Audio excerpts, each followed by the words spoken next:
Are you thinking of moving to Edmonton, Alberta from British Columbia or Ontario? If that's you, I'm going to be going through everything you need to know about moving to Edmonton before you come check out Alberta's capital city. Let's go. So first and foremost, you don't need to be from Ontario or BC to watch this video. You can be from anywhere in the world, but I titled the video Moving from Ontario and British Columbia as we've had a lot of people move here from BC and specifically from Ontario, and I will be getting into this later on in the video. So first and foremost, let's talk about the housing market and affordability. It's not uncommon knowledge to know that Alberta is still very cheap, specifically Edmonton. You can pretty much buy or rent a home anywhere in the city for a relatively affordable price. Okay, so let's talk about some numbers. Here's the average home prices in 2023. Ontario's average came in at $856,000. BC's average came in at $966,000. And finally, Alberta's average home price in 2023 was $452,000. Now, as of right now, in July of 2023, Edmonton's average price is $375,000, which is very affordable. You can find a home to rent or buy pretty much anywhere in the city.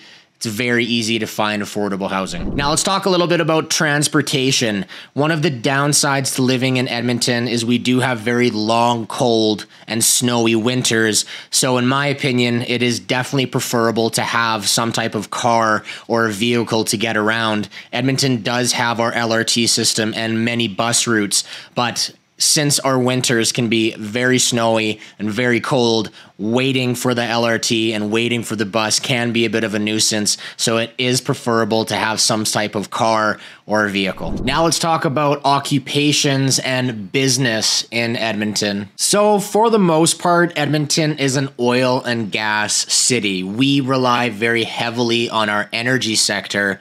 However, in recent years, Edmonton has expanded exponentially, and we're seeing a lot more job opportunities in lots of different fields. There's certainly not a shortage of work in Edmonton. It is relatively easy to find a job here. Now, in recent years, the city of Edmonton has been trying to attract more entrepreneurs. In fact, there was many major key points and highlights in the Edmonton 2021 Economic Action Plan that were all about generating more business and young entrepreneurship in the city. Some of those points were to leverage projects designed to improve Edmonton's regulatory processes and reduce red tape so that we're more agile when it comes to development. Another point was to align relative economic development activities, reporting metrics, funding agreements, and grants to ensure we're working together as effectively as possible when it comes to development and business. Now, as a young entrepreneur, I will say I wouldn't consider this city thriving with business opportunities,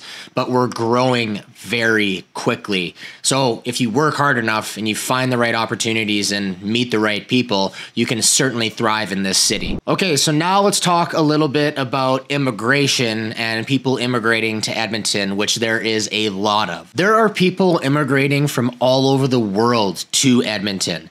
The international immigration recorded that there was almost 36,000 people that moved to Alberta in the very first quarter of 2023. And the vast majority of these people are moving to Edmonton or to Calgary. We are a very culturally diverse city. We have people from all walks of life, from all cultures. So it's very easy to get along with everyone here. Okay, let's talk about wildlife and parks. There is a ridiculous amount of provincial parks in and around Edmonton. I highly encourage you to check out the website albertaparks.ca and go look for yourself how many national and provincial parks there are just outside of the city of Edmonton. My family and I are outdoor enthusiasts to the core, and I can tell you personally that Edmonton is an awesome place to live if you like to go camping, fishing, hunting, hiking, and pretty much anything you can think of when it comes to the outdoors. So now let's talk about post-secondary education and the universities in Edmonton. Edmonton hosts one of the top 5 universities in Canada, which is the University of Alberta.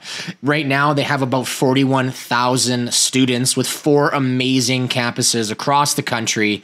They have about 19 faculties. Edmonton also hosts Grant MacEwan University, Concordia University, and the Northern Alberta Institute for Technology, also known as NATE. There's certainly not a shortage of options when it comes to post-secondary education in Edmonton. So now, last but not least, what is there to do in around Edmonton? Edmonton is the host of many different types of festivals, like the Fringe Festival and Folk Fest and Taste of Edmonton and the Ice Castles. There's something going on every month of the year. We also have White Avenue and Jasper Avenue in Edmonton. These are kind of your main go-to locations for popular restaurants, bars, nightlife, that kind of thing. We also have the Citadel Theatre, and they host many different types of productions throughout the year. Now, last but certainly not least, we have our beloved Rogers Place and our lovely Edmonton Oilers. Some say that we have the best hockey fans in the entire world, and I will say playoff season is an absolute riot. Our Edmonton Oilers mean a lot to Edmontonians. We love hockey. Go Oilers. In conclusion, Edmonton is a pretty great place to live. Unlike the rest of Canada, it's still affordable to buy property here. It's very easy to get a job. Our winters can be very long, cold, and brutal, so it is important to keep yourself busy during those months. But all in all, I think Edmonton's a pretty great place to live. Now, I do run a real estate team here in Edmonton, so if you are moving here, or if you have any questions about the city in general, you can leave a comment down below, send me an email, or shoot me a text. I'd be happy to answer any questions you have. Please hit that like and subscribe button. I would really appreciate it. My name's Ross Doroshenko. I will catch you guys at the next video.